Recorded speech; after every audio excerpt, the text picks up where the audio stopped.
Minimum wage, prevailing wage, income levels, and how it impacts our families and also our businesses. These are issues that have been debated in state legislatures across the country as well as in Congress, and this year will prove to be no different. But what are the ins and outs of these questions? What is the impact of increasing the minimum or the living wage? We'll be joined today by Gordon Denlinger, a former state representative in Pennsylvania and the state director of the NFIB, to discuss those questions and more. All of that is coming up right here, right now. I'm Sam Chen, and this is Face the Issues.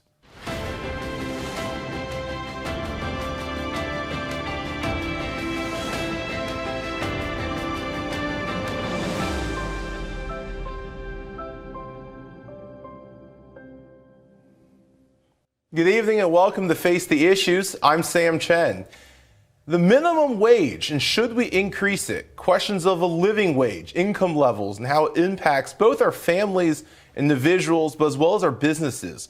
These are questions and legislative proposals that we have seen over and over again, whether in Congress or in a variety of state legislatures across the country, and even sometimes in city councils. But what are the questions we need to be asking? What is the impact of raising the minimum wage? How does it impact our businesses? And how does it impact our families and our individuals? Well, we're going to break down those questions tonight with Gordon Denlinger, former state representative here in Pennsylvania, and now the state director of the National Federation of Independent Business. Gordon, thank you for taking the time, and welcome back to the program. Thank you, Sam. Great to be back again. Absolutely. Now, last time you were here, and you've been on a few times, our viewers love you. We've always introduced you as a former state representative. You've been a candidate for lieutenant governor. Mm-hmm. You were the managing partner of a group called Buchanan Capital for a bit. And now you have a new role, and you're with the National Federation of Independent Business. First of all, congratulations on the new role. Well, thank you. But before we jump into the content, could you tell us a little bit about NFIB and what NFIB does? Sure. NFIB is the primary business advocacy group, both at the state level and national, for small businesses. So you have the Chamber of Commerce, they're sort of for the bigger ones, and NFIB is the advocacy for smaller ones. So mom and pop shops, pizza stores, dry cleaners, gas stations, whatever. We are their voice at the national and state level.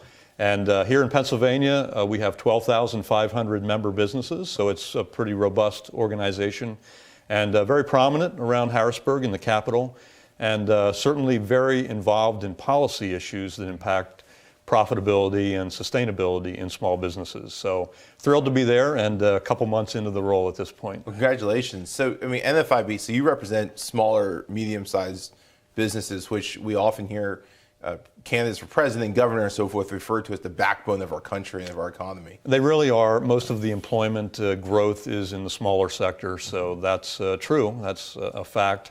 And they're really the people in your community that are investing in, the Little League teams and the other things that go on. They're part of the fabric of the community. Sure. I think we forget a lot that Tip O'Neill said all politics is local. And the same is true of economics in a lot of the way. Often is. Absolutely right. Yeah. And I think that's what brings this issue to the forefront. Like I said in the intro, Congress addresses this every so often. State legislatures address it. City councils address it. County boards of commissioners address it. The question of a minimum wage, and the larger question of course, is income and the economy and how it impacts our families, how it impacts consumers, how it impacts the business.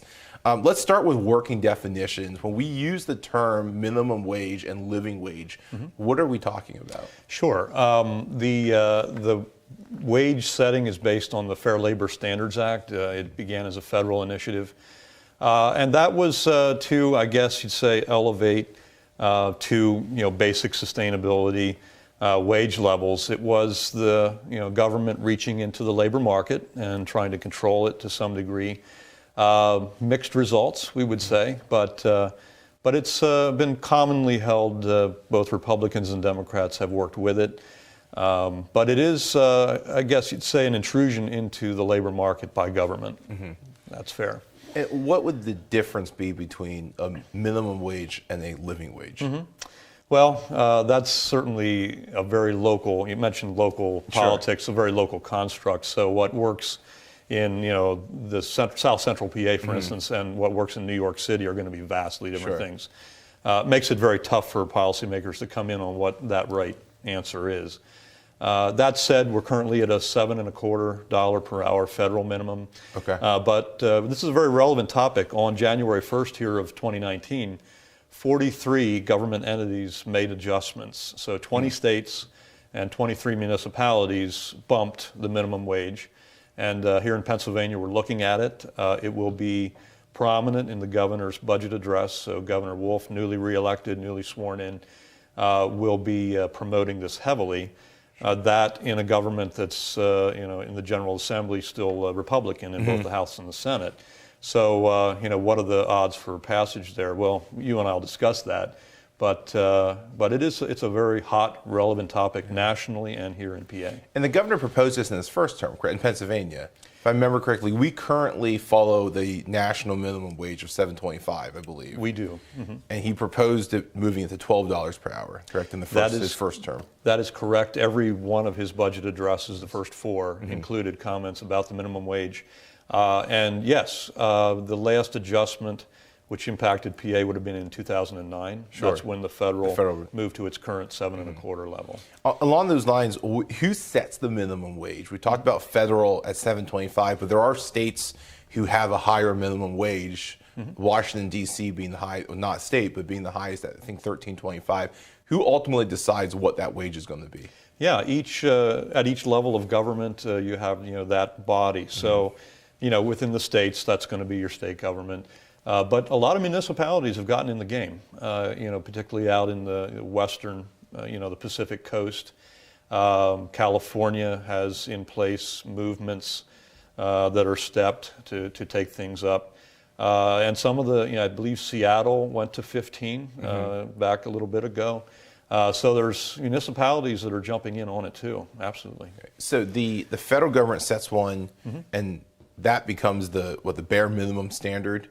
So states have to meet that at a minimum? They do. That would become federal law. Okay. And all 50 states would have to at least comply with that. And states can go above that if they choose. They can. Right. They can, and many have. And independent businesses, they can pay whatever they like above that minimum. Yes, and that's an important point because I think what we're seeing today is the market is kind of taking over where policy has not moved. So, the question is asked, well, what percentage of workers actually make a minimum wage? Surprisingly low. I think we're in the 2 to 3% range of all workers. So some would present this as a crisis situation.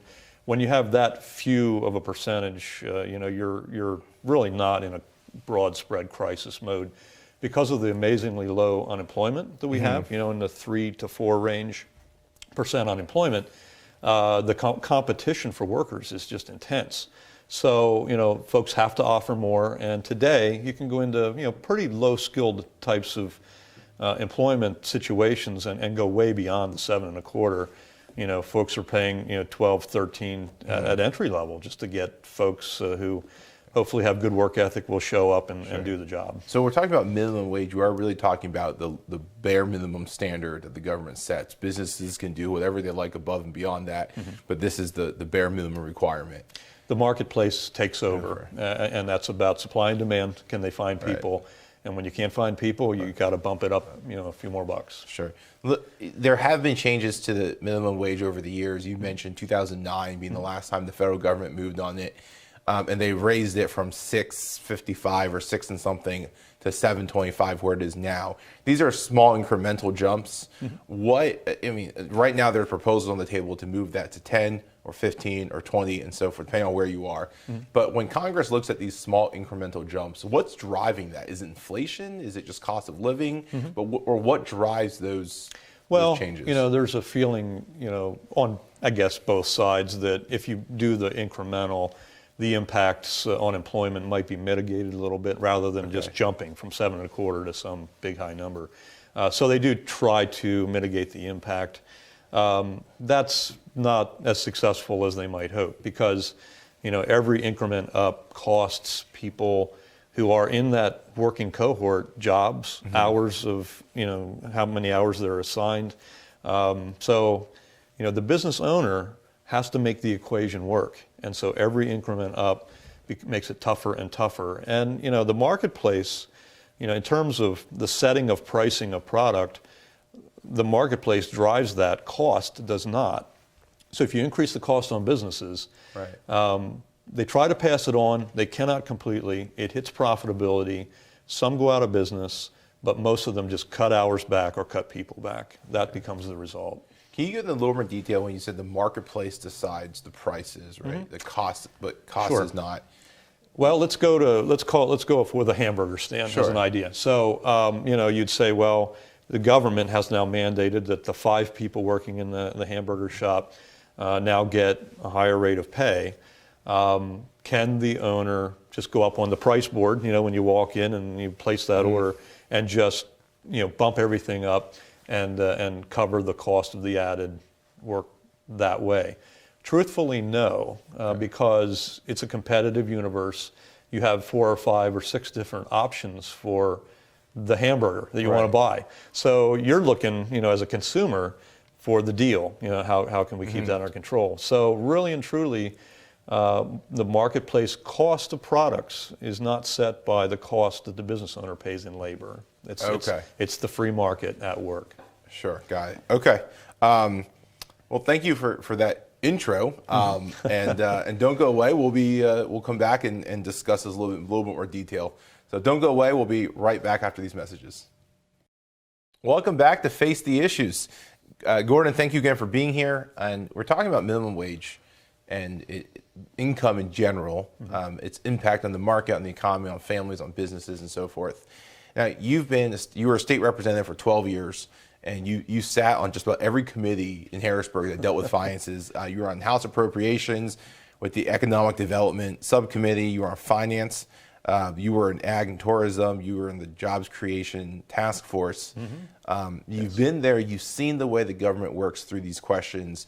It's never quite as simple as a single issue to say, oh, can we just give individuals or employees more money? There's always, it's a very large puzzle, with a lot of moving pieces, where you have to consider the overall health of businesses, even to your point with your current organization dealing with more smaller and middle-sized businesses, the chamber dealing with larger businesses, all these different moving pieces. Let me ask you this. You mentioned the governor is going to again propose raising the minimum wage. In his first term, he proposed moving it from $7.25 an hour to $12 an hour. What's your take on that? Well, politics is sometimes called the art of the possible. And so the question is it possible for him to get that through? I would say that's a mixed probability. Of course, Republicans controlling the Assembly and governor on the Democratic side. But I was in the House when the last increase rolled through, and that was, Republicans were in control at that point, but Rendell was the governor, Governor Ed Rendell of Philadelphia. And it does become, at points where it's so far below maybe the marketplace, a bit of a bargaining chip. And if it's tied to other things, I've heard a reduction in the corporate net income tax rate. Pennsylvania has the highest in the nation corporate rate. 9.9%, I believe. Indeed. And so could there be a tie to, let's say, a $2 an hour bump and then a reduction in the CNI rate? That kind of trading does go on all the time in government. And actually conservatives might be willing to yield a little bit on the minimum wage issue to get some other things that they might want. So this might not be impossible. Might not be. As far as messaging right now around Harrisburg, Republicans are saying no, dead on arrival, not going to touch it. But we've seen in times past where they do go back to issues. And the governor wants to be on a national ticket, so he's looking for some wins. And that might bring him to the table a little more quickly than he did in his first term, where it was just hard left all the time. He may be willing to take a few more centrist positions. Let me ask you this. Where does the drive come from? You're saying Republicans are generally opposed to at least significant minimum wage increases. Where does the drive come from to increase it? I mean, he's saying the $12 an hour, which, truth be told, across the country is not nearly as significant as some other states or some members of Congress are pushing, where you see $15, $20, even $25 per hour. where does that drive come from? What's the ultimate belief what are we going to accomplish to them by raising the minimum wage? Well, I do think that there is a feeling like, of altruism, doing good for people who are struggling. And, I'm going to say I think folks are well-intentioned in this debate. And hopefully that's bipartisan at some level. But I think the governor, truly has a heart for folks and feels like, if someone's really trying to live on 7.25, they're one of that 2% left that, haven't moved up at all. It's hard. That something needs to be done for Sure. them. So I will certainly give him that. That said, there's all kinds of factors that go into, someone still at 7.25. Are they just working a few hours a week? Are they, 16 years old and really have no skills and they're just trying to start out? So folks fall into that too. Teenagers at the low end, and a bump is a huge disincentive for teenage employment at a time when we really need kids to get into the economic system. So that's a factor. Sometimes folks just don't fight for their own interests and go in and ask for a little bit of an increase. We see that happen too. But I think the governor's motives are good. So I would say that's his driver, to get back to your question. I think on the other side of the equation is the damaging impacts that happen, and that's that folks who might get the increase might just see their hours cut, and they might end up really not getting any more at the end of the day. So, again, that's the trade-offs. Yeah, let me ask you about that. The Independent Fiscal Office in Pennsylvania, they looked at Governor Wolf's proposal from his first term, and they said, on the one hand, he is correct. If we increase the minimum wage, it would lead to increased pay for about 1 million employees across the state. They said, on the other hand, it would likely lead to 33,000 fewer jobs when implemented. Proponents of increasing the minimum wage have said exactly what you said. This raises more money that consumers now have that they can put back into the economy. The economy as a whole is going to rise. And that's how the market's going to take care of itself. How do you respond to that? Well, the other side, of course, is if you're one of those 33,000 that just lost your job, where are you in the equation? So, winners, losers, government reaching in to pick who the winners and losers are becomes a really tough equation. And, if it's driving up cost, inflation for everybody, there's a negative impact. Because that wage base means, again, some increases in prices and losses for those 33,000, the impacted individuals. So there's trade-offs both ways. But again, government intrusions into the marketplace generally don't work out well. And on a bigger level, California, for instance, has taken a little more aggressive position on minimum wage. There's an Evans and McPherson study that came out Trinity University, and in California, with their very aggressive minimum wage increases, they're projecting 400,000 lost jobs. Wow! I mean, this is huge, and so it depends on a more modest approach could have less impact. But in California, where they're taking, they're really doing the Hail Mary pass of minimum wage increases, so to speak, hundreds of thousands of jobs lost. Yeah. You mentioned inflation, and proponents of raising the minimum wage, or even proponents of a living wage, where based regionally, it's going to depend on where, what region you're in. If it's more expensive, you get a higher wage. They're going to argue that increase is actually going to help keep up with inflation, that the current minimum wage doesn't keep up with inflation. And from the looks of it, it doesn't. We saw one increase of less than $1 over the last 10 years. I mean, does the market have a fix for that if we don't increase the wage? It does, and here is the fix. If you're a good quality worker and you come into work, showing up on time, doing a good job, any owner who's worth, their salt, anybody who's really thinking about their business is going to be taking you up. They're going to be increasing your wages to keep you in position, keep you doing the good job that you're doing. When you talk to small business owners out there, if a person is good, they're bringing them along, and that's why we only have 2% still being paid at these low rates. The marketplace starts to take over, and folks benefit in that equation. And actually, I think it could be argued that the minimum wage is a boat anchor on wages, that some people only pay it because they can get away with it. I think a true free market actually can, in the aggregate, benefit individuals. Obviously there's questions about raising the minimum wage, and you mentioned earlier about the increment of it.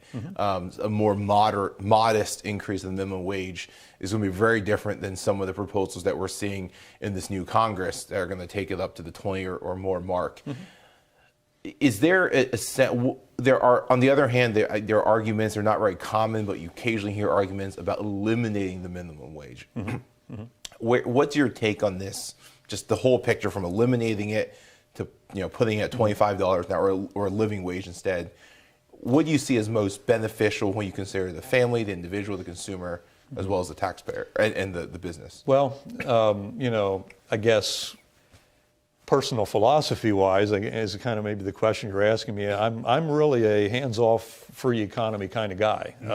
I really think these things balance themselves out more rapidly and more efficiently when you kind of get government out of the equation. That said, minimum wage is somewhat settled policy. I mean, I think both sides have generally come to accept it as a thing that we do.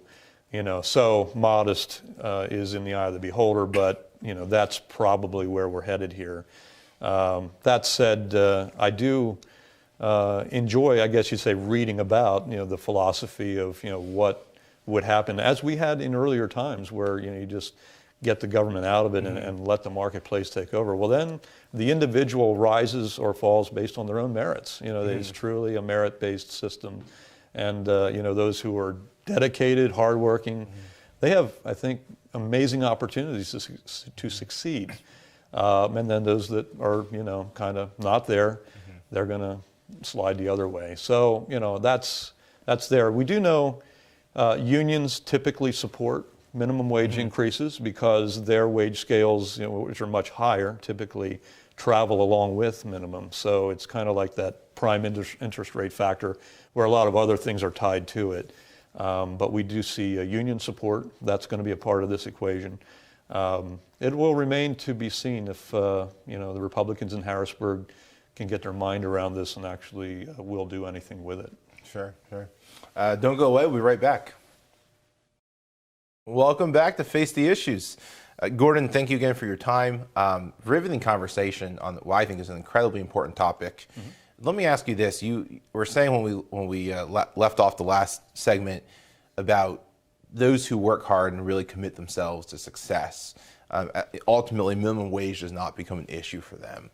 What about the question of opportunity? And I ask this in the sense of a lot of people you hear a lot of stories about only in America could XYZ, for myself, raised by immigrants, grew up paycheck to paycheck, and it's one of those stories that only in America can this happen. There are a lot of stories of young men and women who are brilliant or athletically talented or gifted, but aren't given and afforded the same opportunities. And there's an argument that minimum wage ultimately helps them. There's also an argument that it kind of holds them back and that keeps them in a certain place and doesn't allow or give them future opportunity. How do we provide opportunity to those who don't have it? Well, what are the doorways of entry into the workforce? And I would argue that minimum wage is actually a bar to entry, because at lower rates, you can hire more people, bring more people in. If they have no or very low skill sets, get them some training, get them into the economic system, and then hopefully they launch. They find that next opportunity that pays them way above minimum wage, or they become motivated to seek more education, maybe a degree or vocational technical training that really get them into the true life-sustaining roles. But the doors to entry, teenagers, folks maybe who are returning to the workforce after a long absence, folks who are coming out of incarceration and have done, paid their debt to society, and now we would like to see them get back into gainful employment and full participation in society. These are the places where I think minimum wage becomes a bar, because the higher it goes, the more you limit the number of those positions, cut the hours, less opportunity. Should a minimum wage be viewed as a living wage or sustainable? I would say no. These are the entry points. And then beyond that, personal initiative takes over, and the person launches into a true career, a true path. That's an interesting take. So you're arguing that this ultimately, when we set the minimum bar too high, we actually take away opportunity from those who may need it. We do, and when you look at teenage employment, our levels are historically low. And why is that? Well, if you can hire a 35-year-old versus a 15 or 16-year-old, you're going to go for the 35-year-old. You're not going to hire the very young person. Well, who's the loser in that? Sure. That young person and what path they could be on. Yeah. So, In 20 seconds or less, your outlook on the market for this next year?